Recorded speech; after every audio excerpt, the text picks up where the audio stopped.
এজন্য কেউ নিজের ভুল না করি, কমপক্ষে এতটুকু বিবেক যদি না হয় যে আমার ভালো আমি বুঝলাম না, আমার কল্যাণ অকল্যাণ আমি বুঝলাম না, আমার করণীয় আমার কর্তব্য আমি বুঝলাম না, এটা মূর্খতা ছাড়া, বোকামি ছাড়া, আহাম্মকি ছাড়া আর কিছু হইতে পারে।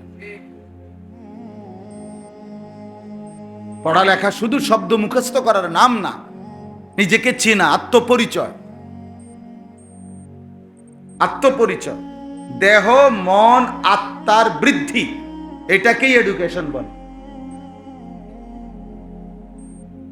এটাকেই পড়ালেখা বলে। এই জেনারেল লাইনও এটারই পড়া কর, আপনি খবর নেন, এই ইংরেজিতেও জিজ্ঞাসা করেন পড়ালেখা কাকে বলে। বডি মাইন্ড অ্যান্ড সোল, এই তিন জিনিসের উৎকর্ষ, শরীর চিন্তা অন্তর, এর উৎকর্ষ সাধন করা, এটাই জ্ঞানের উদ্দেশ্য। এটা আমরা হুজুররা বলি নাই, এটা জেনারেল লাইনের পণ্ডিতরা বলছে। এডুকেশন কাকে বলে, পড়ালেখা কাকে বলে? তো যার হৃদয়ের কোনো উৎকর্ষ উন্নতি হলো না, যার 24 ঘন্টা যার কলিজার ভিতরে নারী ছবি, নাচ, নর্তকী, উলঙ্গ দৃশ্য, মোবাইলের আসক্তি, বন্ধুদের আড্ডা, এটা ছাড়া যার ভেতরে অন্য কোনো মানসিকতাই নাই, তো এই অপদার্থ পড়লো কি, শিখলো কি? বলো ভাইয়া, কি কি কোন সুনির্দিষ্ট মাইন্ড, কোন সুনির্দিষ্ট চিন্তা, কোন সুনির্দিষ্ট গন্তব্য, টার্গেট যার জীবনে নাই, অর্জন করতে পারলো না, সে কি পড়লো? সে জানে না সে দেশে থাকলে ভালো হয় না বিদেশ থাকলে ভালো হয়, সে কি স্যার কি করলে ভালো হয় না দোয়ানদারি করলে ভালো হয়, যে এটা একটা ওই বই তো আর কি, এটা বুঝি কথা, এটা তো প্লাস্টিক মার্কা কথা, এটা তো প্লাস্টিক মার্কা কথা। এই পৃথিবীতে ছোটবেলাতে আমরাও তো স্কুলে পড়াকালীন, প্রাইমারিতে যে সময় পড়ছি, আমার ওর স্পষ্ট মনে আছে, প্রাইমারি স্কুলের 4-5 মধ্যে নিয়মিত একটা রচনা প্রতিযোগিতা, আরে রচনা ছিল এইম ইন লাইফ, আমার জীবনের লক্ষ্য, এটা একটা রচনা। ওই যে আমরা ছোটবেলায় যে রচনা লিখতাম, আমার একটি গরু, পরে দেয়া আমার বিদ্যালয়, আমার গ্রাম, এটি কমন আমাদের কি ছিল, রচনা ছিল। এর মধ্যে এটাও একটা ছিল, এইম ইন লাইফ, আমার জীবনের লক্ষ্য, আমার জীবনের লক্ষ্য। এটা যেই কোনো আমরা ছোট্টবেলায় প্রাইমারিতে পড়ি, আমি তো মনে করেন প্রাইমারি পড়ছি আজ থেকে 200 বছর আগে, ঠিক না? তো প্রাচীন যুগের ঘটনা হুজুর কইতে আছেন, আজ থেকে 500 বছর আগে মানুষ যখন আফ্রিকার জঙ্গলে থাকতো তখন আপনি পড়ছেন, এটা এরকম। আমার বয়স 42, তাহলে আজ থেকে 30 বছর আগে পড়ছি, ঠিক না কথাটা? তো তখনও তো আমরা পড়লাম। জীবনের একটা লক্ষ্য থাকতে হয়। আমাদের এই ছেলে পেলেদের জীবনের লক্ষ্য কি? সারা দিন যে মোবাইল টিপে তার টার্গেট কি, মানে কি করা, বলেন? আহা, তো তার বাপ, সেই না ছোট, তার বাপ, অভিভাবক কই? হ্যাঁ, 365 দিনে, আমি তো প্রত্যেক দিন বলি, খোদার 365 দিনে একজন মুসলমান মা বাপ জীবিত থাকার পরেও যার ছেলে মেয়ে তারই ঘরে একদিনও ফজরের নামাজ পড়লো না, এমন অসভ্য এবড়া কিতা ফালে এরা। হ্যাঁ, এমন এর কি পালতেছে, ঠেকছে না, মোটেই ঠেকে নাই। ওনার ফায়সালাই ছিল এটা, ঠেকে নাই, ঠেকে নাই চাচা, ঠেকে নাই। ওনার বুঝে ছিল এটা যে নামাজ, রোজা, ঈমান, আমল, কোরআন, এটা যে সন্তানের মূল ডিউটি, এটা উনি প্রথম থেকে বোঝেই নাই, সিদ্ধান্তই নেয় না। উনি বুঝছে ফোলাগারে কোনো রকম ভাত তরকারি খাবাইয়া লাইন করিয়া এরপরে হয় দেশে কাম করব, টাকা, আর নাই তো না হইলে বিদেশ পাঠাই দেবো, আমার টাকা দরকার, এটা আমার এটিএম বুথ, এটা টিপ দিয়া টেহা বাড়ি করবো শুধু, এটিএম বুথ, বুঝছেন না? চাপ দিলে টেহা বাইর হয়ে যেটার থেকে, এই ফুত হইলো আমার এটিএম বুথ। কাজেই তার কোরআন, তার নামাজ, তার আখেরাত, তার সেজদা, এটা আমার দেখার বিষয় না। আমার দেখার বিষয় হলো তারে দিয়ে আমি উপার্জন করাবো। কামাই করবো সে। ইকোনমিক্যাল অ্যানিম্যাল, অর্থনৈতিক প্রাণী। Man is economical animal. ইউরোপিয়ানদের কথা এটা, বস্তুবাদের কথা এটা, ক্যাপিটালিজমের কথা এটা, পুঁজিবাদের কথা এটা, স্লোগান। মানুষ অর্থনৈতিক প্রাণী। মানুষের বেঁচে থাকা, মানুষের পৃথিবীতে জন্মের সার্থকতা, কে কত বেশি উপার্জন করছে সে তত সার্থক। আজকের পৃথিবীতে সফল কাকে বলে? সম্পদওয়ালাকে। কথা বলেন না কেন? আজকের পৃথিবীতে সফল বলে তাকে না, বৈধ না অবৈধ এটা দেখার বিষয় না, টাকার অঙ্কে সফলতা, টাকার অঙ্কে সফলতা, টাকার হিসাবে। এবারে হালাল হারামের কোনো বাছ বিচার, বৈধ অবৈধ তারা কোটি কোটি টাকার মালিক, উনি কামিয়াব। টাকা পয়সা নাই, উনি ব্যর্থ। আহা মুসলমান, এভাবে কেমনি ভুলে গেলাম? কিভাবে ভুলে? বসে বসে কদ্দুর শুনলেন, কদ্দুর ফান চাবাইলেন, কদ্দুর বসে বসে জিমাইলেন, জুরাইলেন, বুট খাইলেন, বাদাম খাইলেন, চা খাইলেন। আমাদের দেশে ওয়াজ মাহফিলে অনেক সময় এমনটাই হয়। ওই মানুষগুলোর কোনো পরিবর্তন হয় না। প্রথম কাতারে নামাজ পড়ে, প্রতিদিন প্রত্যেক জুমায় শুক্রবারে বয়ান শুনে আজকে 30 বছর 40 বছর, কিন্তু চাচার কোনো পরিবর্তন নেই। চাচা এখনো বিড়িয়ে খায়। তো কি শুনলেন আর কি বুঝলেন বলেন? এখনো চা দোকানে বসে টেলিভিশন দেখে, নাচ গান দেখে, নর্তকীর ছবি দেখে। তাহলে এতটা বয়স্ক মানুষ আজকে এত বছর আল্লাহর কথা শুনে কি বুঝলেন, কি শিখলেন? জিন্দেগির সামনে প্রতিদিন টেলিভিশন, নাচ গান আপনার ঘরে বসেই দেখে, আপনি তাকায় তাকায় দেখতেছেন। আপনার বয়স 60-70। তো আপনি আপনার ঘর পরিবারকে জাহান্নাম থেকে বাঁচাবেন কোন দিন, কোন বছর? আরো কয়শো বছরের টার্গেট নিয়ে আছেন দুনিয়া? রাসূলুল্লাহ সাল্লাল্লাহু আলাইহি ওয়াসাল্লাম ইরশাদ করেছেন, আমার উম্মতের স্বাভাবিক বয়স 60 থেকে 70-এর মধ্যে। মা বাইনা 60 ওয়াস সানা 70, 60 থেকে 70-এর মধ্যে। এই জন্য মনোযোগে ভাই, এই চাচা ওই মোবাইলটা হাত থেকে নামান, হাতে ধরা যে মোবাইল এটা নামায় ফেলেন, ভালো হবে। আমি বললাম আপনি উপকার পাবেন। মোবাইল হাতে নিয়ে মোবাইল টিপার বাকি গেছে, আপনি বাইরে জায়গা আছে, আমি দেখে আসছি আমার গাড়ি আছে, ওখানে আরো জায়গা আছে, আরো কতক্ষণ মোবাইল টিপা। এই জন্য দয়া করে এমনি শুনে, চোখের দিকে তাকাইয়া শুনেন, মহব্বতের সাথে শুনেন, নিজের ভালোর জন্য শুনেন, আল্লাহর কথা শুনেন। তো বলতেছিলাম, গাফেল সবসময় বঞ্চিত হয়, সামনের কাতারে থেকেও বঞ্চিত হয়। বঞ্চিত হয় মানে খামখেয়ালি, এই মন চায় না, ভাল লাগে না, এরকম খামখেয়ালি। এই জন্য প্রত্যেকটা মুসলমান, আল্লাহ তাআলা কোরআন কারীমে বারবার বলছে গাফলত থেকে বাঁচো। খুদ আমাদের নবী সাল্লাল্লাহু আলাইহি ওয়াসাল্লাম, নবীজি সাল্লাল্লাহু আলাইহি সাল্লাম আল্লাহকে কি পরিমাণ স্মরণ করতেন বলেন তো?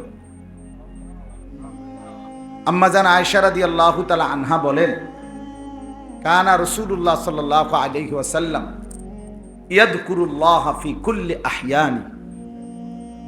নবী, ও ছেলে বাইরো, আনতে বাইরো, বাইরো বেটা, ছবি তুলতে। রাসূলুল্লাহ সাল্লাল্লাহু আলাইহি ওয়াসাল্লাম ইয়াযকুরুল্লাহ ফি কুল্লি আহয়ান, আল্লাহ তাআলার জিকির করতেন সারাক্ষণ। আম্মা জান আয়েশা রাদিয়াল্লাহু তাআলা আনহা বলছেন, সারাক্ষণ তিনি আল্লাহ তাআলার জিকির করতেন সর্বদাই।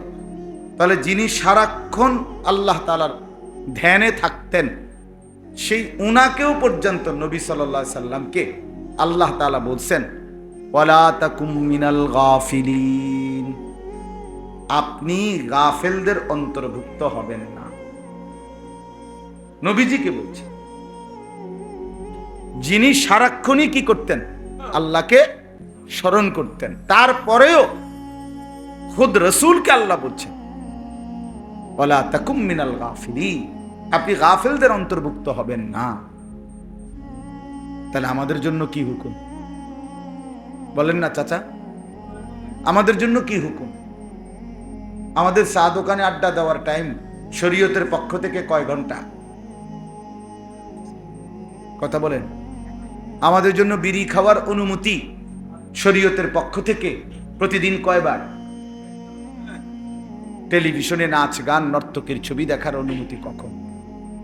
60 বছরেও আল্লাহর কোরআন শুদ্ধ করার সুযোগ, আল্লাহর কোরআন পড়বার যোগ্যতা আপনার মধ্যে আসলো না। এই যে পারেন না কইয়া শুইয়া লাইলেন, আর তো পারলেন না।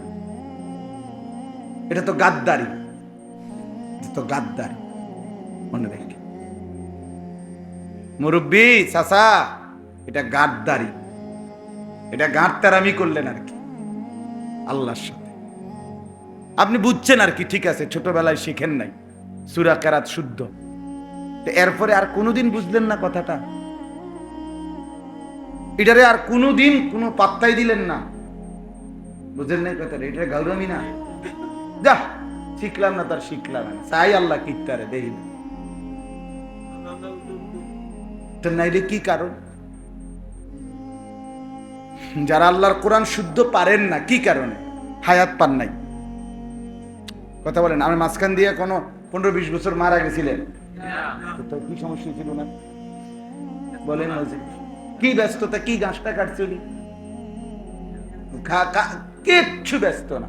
পৃথিবীতে ইউরোপ, আমেরিকা অথবা চীন অথবা অন্যান্য দেশের মানুষ যে পরিমাণ দুনিয়ার জন্য ব্যস্ততা পরিশ্রম করে, তার 1000 ভাগের 1 ভাগও আমরা দেশের মানুষের হুদা হুদা বয়ে বয়ে বন সাবা বন দিয়া সাদিয়া বিজয় হারাম, কিচ্ছু না, কোনো কামও করছে না, দুনিয়াও করছে না, আখেরাতও করছে।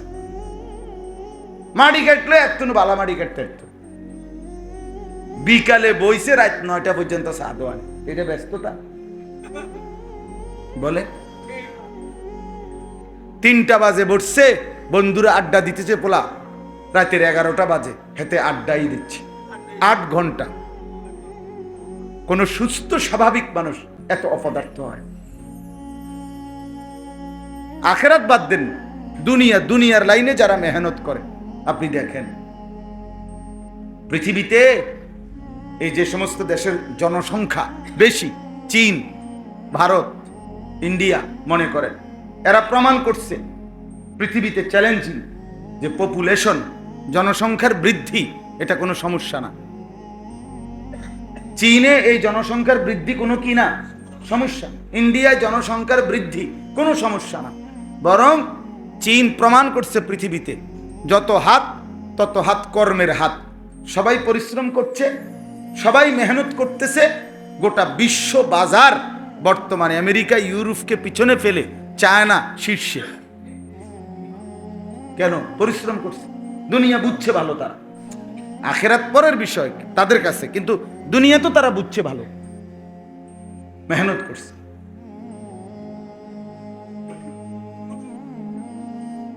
তাইলে বলেন প্রতিদিন আসর থেকে মাগরিব মনে করেন এই কদ্দুর টাইম ঘুরাগাড়ি করা, এটা শরীয়তের কোন আয়াত? হুজুর বলেন প্রত্যেক দিন নিয়ম মাফিক একটা মানুষের বিশ্রাম প্রয়োজন, তখন আপনি না আসরের আগে একটু বিশ্রাম করলেন, আপনি না দুপুরবেলা একটু বিশ্রাম করবেন, কিন্তু আপনি মনে করেন আসরের আগে ঘুমেতে উঠটা আসরের নামাজ পড়লো, তো উনি বিশ্রাম করে উঠছে না, তো আসরের পরে আবার ঘোরেন। তো এইটা কেমনে নিজাম বানায় নিলাম আমরা? এই জন্য বললাম আমি, আমার কথা এইটাই, শুধুমাত্র গাফেল, দুনিয়ার ব্যস্ততাও ছিল না, আখেরাতের ব্যস্ততাও ছিল না, শুধুমাত্র খামখেয়ালি। আখেরাত লাগবে না ওনার, কবর লাগবে না ওনার। এই হলো আমাদের, যাদের কোরআন শরীফ অশুদ্ধ থাকার একমাত্র কারণ এটা, আর কিচ্ছু না। উনি তো হায়াত পাইছে, উনি 60 বছর, আর কত হায়াত দিত আপনারে? 200 বছর দিত আপনারে। আল্লাহর কোরআন শিখতে 200 বছর লাগে, কথা বলেন না? কোরআন শরীফ সহি শুদ্ধ করতে 12 বছর লাগে না? 18 বছর লাগে। এত লক্ষ বাচ্চা যদি, আপনাদেরই সন্তান, আপনাদেরই বাচ্চা কাচ্চা যদি আল্লাহর কোরআন শুদ্ধ করতে পারে, আপনি পারতেন না কেন?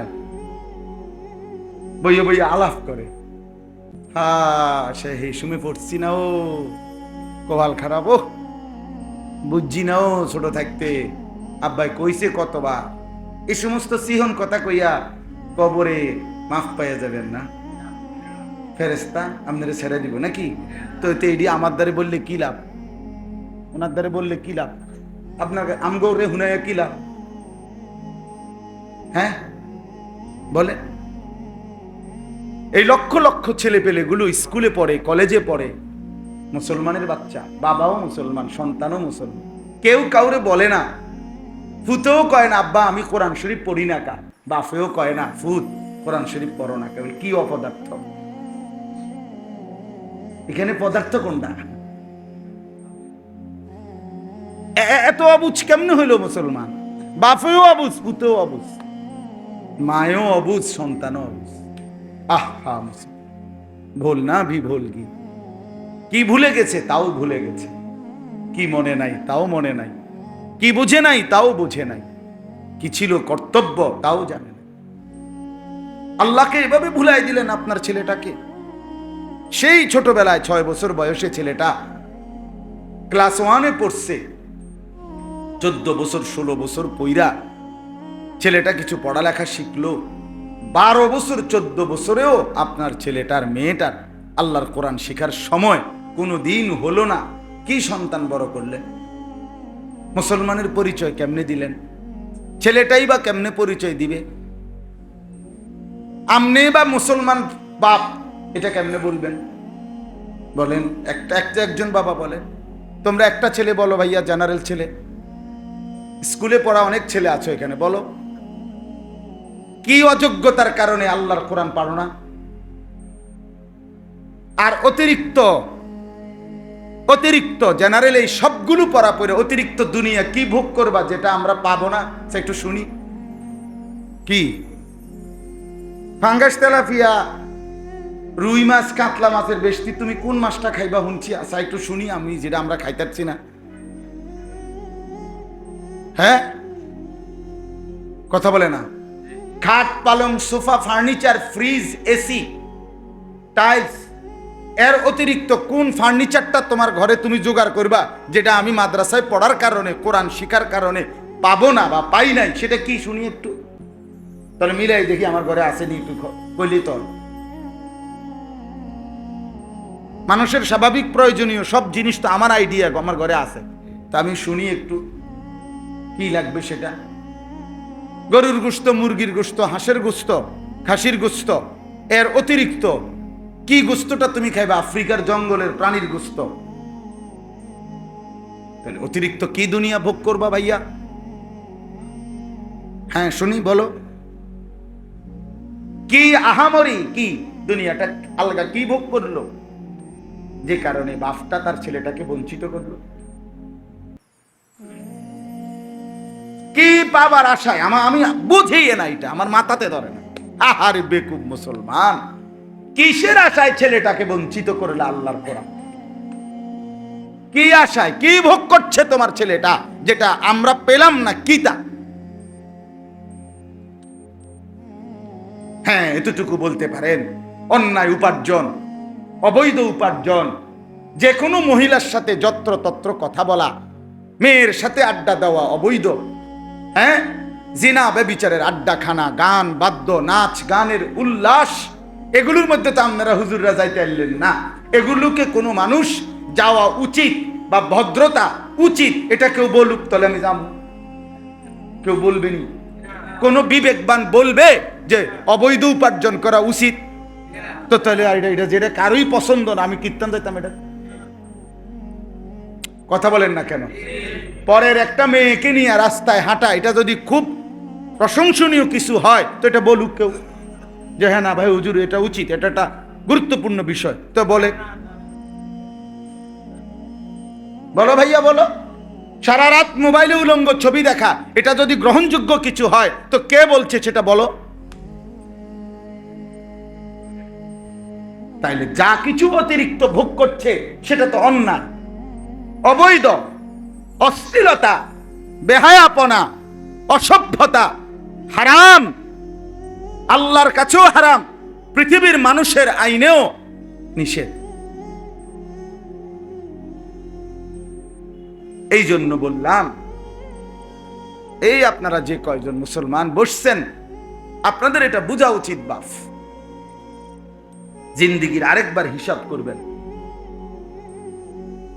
ছেলেরা তোমরাও হিসাব করো, মনে করো বাপ গুরুত্ব দিল না, তার কারণে তুমি নষ্ট হইলে হবে না, শেষ পর্যন্ত কবরে তুমি একা, শেষ পর্যন্ত একা। আমার আব্বা মারা গেছে 2015 সালে, আমি এখনো বাইচা আছি, তাহলে আমার এই বছরগুলো আমার আব্বা ছাড়াই আমি চলতেছি, তাহলে আমারে কি আমার এই বয়সগুলোর হায়াতের হিসাব দিতে হবে না? কথা বলেন না কেন? তো বলেন।